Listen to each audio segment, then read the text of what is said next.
Ito ay base sa totoong buhay na napangingilabot na pag-atake ng terorista sa Taj Mahal Palace Hotel noong 2008. Habang ang ilang mga terorista ay nagpakalat ng puot at kamatayan sa lungsod, ang iba naman ay umaatake sa palasyo. Ang staff ng hotel at mga guest ay nilagay sa panganib ang kanilang buhay, at handang magsakripisyo upang maprotektahan ang kanilang sarili at panatilihing ligtas ang lahat habang naghihintay na dumating ang tulong. Nangyari ang pelikulang ito sa Mumbai noong taong 2008. Isang grupo na binubuo ng 12 kabataang lalaki ang dumating sakay ng isang maliit na dehangin na bangka. Bawat isa sa kanila ay may dalang malaking backpack at cellphone na may earpiece. Ang pinuno ng grupo, na kilala bilang Brother Bull, ay nagbibigay ng mga instruction sa mga lalaki. Naghati-hati sila ng grupo at sumakay ng taxi na nagpunta sa iba't ibang destinasyon gaya ng Victoria Terminus, Leopold Cave, at Taj Mahal Palace Hotel. Sa isang kalapit na lugar, hinahalikan ni Arjun ang kanyang buntis na asawa at maliit na anak na babae habang siya ay umalis para magtrabaho sa Taj. Sa kanyang pagmamadali, nakalimutan niya ang isang pares ng kanyang sapatos. Sa Taj, naghahanda ang staff ng mga kwarto at tinatanggap ang mga bisita mula sa buong mundo. Kabilang sa kanila ang Iranian-British heiress na si Zahra, at ang kanyang asawang Amerikano na si David, ang kanilang sanggol na anak na si Cameron at ang kanyang yaya na si Sally. Sa kusina, sinisiyasat ng punong chef na si Hemant Oberoi ang mga naghihintay na staff. Napansin niya si Arjun na nakasandals at sinubukang pauwiin siya, ngunit pagkatapos makiusap ni Arjun, pinaakyat niya ito sa itaas para kumuha ng pares ng sapatos sa kanyang opisina. Sa monitor ng TV, pinapanood ang isang breaking news bulletin tungkol sa isang pag-attack sa Victoria Terminus. Ang dalawang teroristang bumaril sa istasyon ng tren sa Victoria ay nang-agaw ng isang sasakyan ng pulisya at ipinagpatuloy ang kanilang pagpatay. Si Zahra at David ay kumakain ng hapunan sa restaurant ng hotel, habang si Sally ay nananatili sa itaas para maghintay ng doktor dahil medyo mainit ang pakiramdam ni Cameron. Sinabihan ni Oberoi ang mga tauhan na tratuhin ang mag-asawa na parang royalty, gayon din ang isa pang bisitang si Vasily. Ang negosyanteng Ruso ay humiling ng isang espesyal na cognac, kaya ang isa sa mga waiter na si Sanjay ay lumabas upang bumili. Habang naglalakad siya papunta sa tindahan, muntik na siyang mabangga ng taxi na lulan ng dalawa sa mga terorista. Nagsimula siyang makipagtalo sa driver habang ang dalawang lalaki ay umalis sa kotse. Sa loob ng Lipo Coffee Shop, nanonood palabas ang turistang si Eddie at ang kanyang kasintahang si Brie para pampalipas oras. Nagpasya silang sumunod sa Taj, kaya nagsimula silang magbayad para sa kanilang pagkain. Ang waiter ay biglang binaril, at isang granada ang inihagis sa cave. Pumasok ang dalawang lalaki, at nagsimulang magpaputok ng baril sa mga tao.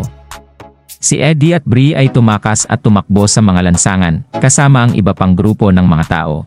Nagsisimula nang makarating sa hotel ang balita ng mga pag-atake.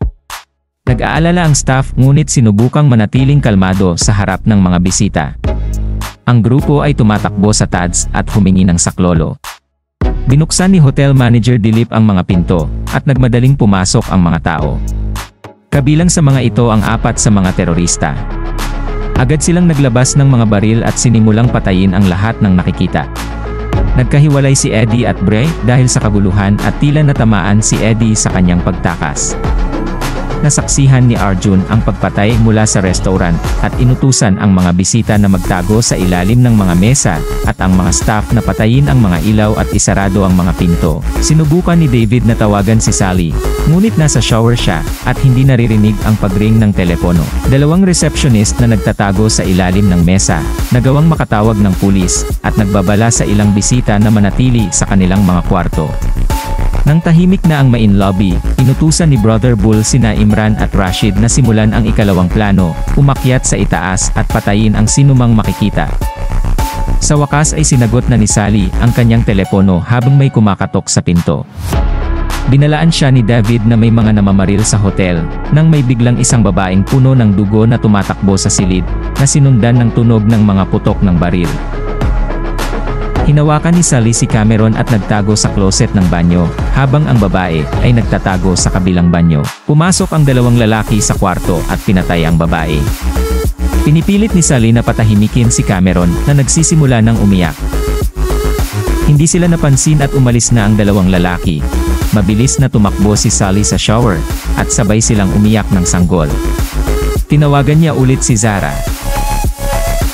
Nagpasya si David na pumuslit sa itaas at pumunta sa kanila. Nagtago siya sa elevator sa likod ng isang room service car, at pagkatapos ng nakakatakot na pagpuslit niya sa mga terorista, matagumpay siyang nakarating sa silid. Tumalon si Eddie mula sa bintana sa ikalawang palapag at nasugatan ang sarili. Habang siya ay nililikas, siya ay nagmamakaawa na may magligtas kay Bree, na nasa loob pa rin. Sa labas ng hotel, ang mga pag-atake ay nagpapatuloy sa buong lungsod. Ang lokal na pulisya ay hindi sapat sa ganitong kalawak na pag-atake ng terorista. Ang tanging pagpipilian nila ay maghintay para sa Special Forces mula sa New Delhi na mga 800 milya ang layo. Ang asawa ni Arjun ay nanonood ng balita na natakot. Sa kabila ng pagiging kakulangan sa tao at hindi handa, nagpasya ang hepe ng pulisya at ilang opisyal na pumasok sa hotel sa pag-asang makarating sa CCTV room para masubaybayan nila ang mga galaw ng mga terorista. Dahil hindi makaalis ang mga bisita sa pamamagitan ng emergency exit, nagpasya si Oberoi na ilipat ang mga bisitang nakulong sa restaurant hanggang sa Chambers Lounge, kung saan maaari silang magtago. Binibigyan niya ng pagkakataon ang mga tauhan ng kusina na umalis ngayon, at habang may ilan, nagpasya ang karamihan na manatili at tumulong. Ayon sa kanila, ang TADS ang kanilang tahanan. Matagumpay na pinangunahan ni Arjun ang mga bisita sa lounge sa pamamagitan ng service hallway na nakatago sa mga dingding. Tinext ni Zara si David kung saan sila pupunta at pinakiusapan siya na magkita sila doon. Pumasok ang grupo ng pulis sa main lobby. Isa sa mga terorista ang naghagis ng granada, napatay ang 3 sa mga opisyal. Si David, Sally, at Cameron ay umalis sa silid at dahan-dahang sinubukang marating sa lounge. Sa ibaba, hinanap ng mga terorista ang 2 receptionist at inutusan silang tawagan ang mga taong nakulong sa kanilang mga silid. Kapag tumanggi sila, babarilin sila. Sa lounge, narinig ng isang babae si Zara na nakikipag-usap sa kanyang ina sa telepono sa Arabic at inakusahan siya bilang isa sa mga terorista. Sinabihan siya ni Vasily na "fuck off". Ang parehong babae sa kalaunan ay nagreklamo tungkol sa turban at balbas ni Arjun. Kalmadong ipinaliwanag sa kanya ni Arjun na ang kanyang turban ay simbolo ng kanyang katapangan, ngunit handa siyang tanggalin ito. Nahimasmasan ng babae, at humingi ng tawad. Pumasok ang isang hotel staff sa lounge, kasama ang ilan pang bisita. Kabilang sa kanila ang isang malubhang na sugatan na si Bree. Napagtanto na kailangan niya ng agarang medikal na atensyon, nag-aalok si Arjun na dalhin siya sa labas sa hagdan sa likod. Ginagamit niya ang kanyang pagri upang tumulong sa pagtigil ng pagdurugo. Sinalubong sila ng 2 pulis sa hagdanan at sa kalituhan. Tumakbo si Bree sa pintuan at pinatay ni Imran.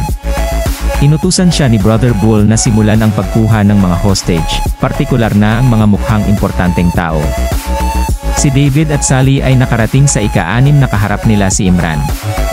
Nagawa ni David na itago sina Sally at Cameron sa loob ng isang utility closet bago siya mahuli at ginawang hostage. Ang closet ay walang bukasan palabas at patay ang kanyang telepono, sila ay nakulong.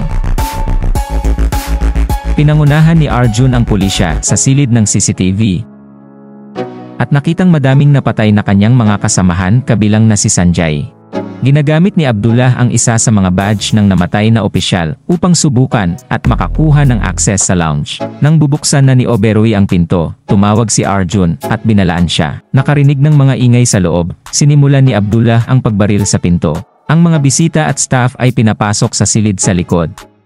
Inutusan ng pulisya si Arjun na manatili at atakihin nila ang mga terorista, na matagumpay na nasugatan si Imran bago makatakas.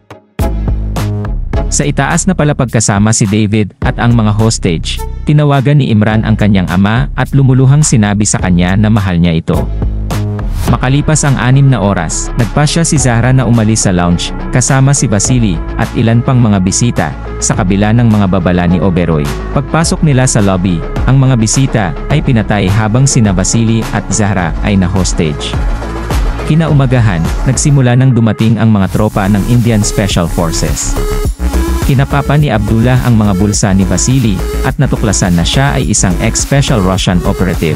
Nahuli ang 2 teroristang nanangagaw ng sasakyan ng pulis. Ang isa ay pinatay, at ang isa ay dinala sa kustodya. Inutusan ni Brother Bull ang grupo na simulan ang kanilang huling plano, sunugin ang hotel. Iniwan nila si Imran, kasama ang mga hostage. Nagawa ni David na makawala sa kanyang pagkakatali, at sinubukang atakehin si Imran, ngunit nabaril siya sa balikat. Nagpasya si Arjun na iwanan ang CCTV para matulungan ang mas maraming bisita na makapunta sa lounge. Narinig ng isa sa mga bisita ang pag-iyak ni Cameron, at pinalabas niya si Sally sa closet. Inanunsyo ni Oberoi na aalis sila sa likod na pasukan sa lalong madaling panahon. Ang isang panauhin na nakikipag-usap sa isang reporter sa telepono ay nagbubunyag kung saan sila nagtatago. At ang impormasyong ito ay nai-broadcast sa TV. Binabalaan ni Brother Bull ang mga terorista na ang mga bisita ay tumatakas. Sinabihan si Imran na patayin ang mga hostage. Binaril niya ang isang mag-asawang Amerikano. Si David at Basili ay binaril din at namatay. Maluhaluhang sinimulan ni Zara ang pagbigkas ng sala, isang panalangin ng Muslim. Hindi nagawang barilin ni Imran ang isa pang Muslim, at iniligtas siya. Sinira ng mga terorista ang mga pintuan ng lounge, at humabol sa hagdanan. Binaril ang mga tao na tumatakbo pababa. Nang makarating sila sa kusina, sa wakas ay pumasok ang tropa ng Special Forces sa hotel at gumanti ng putok. Tumakbo palabas si Arjun, at maluhaluhang niyakap si Oberoi, habang tila nagtatapos ang kanilang bangungot. Sa itaas na palapag, nakita ni Zahra ang aparador na pinagtataguan ni Sally. Nagawa niyang basagin ang bintana at sumigaw ng tulong. Ang mga nakaligtas na terorista ay tuluyang na-corner at napatay. Inilikas si Zahra at muling nakasama sina Sally at Cameron. Umuwi si Arjun at muling nakasama ang kanyang pamilya. Ang pangwakas na yugto ay nagpapakita na pagkatapos ng 3 araw, napatay ng pulisya ng India ang 11 sa 12 terorista, habang nahuli ang isa. Ang utak ng plano ay nananatiling walang nakakaalam hanggang sa ngayon. Sa 31 katao na napatay sa Taj Hotel, ang ibang tauhan na nanatili at tumulong sa mga bisita. Noong ika-21 ng Disyembre, 2008, muling binuksan ang Taj, at sa tulong ni Herman Oberoi, na ibalik sa dati nitong kasiglahan. Hanggang ngayon, ang ilan sa mga empleyado na nakaligtas sa pag-atake ay nagtatrabaho pa din sa Taj Hotel.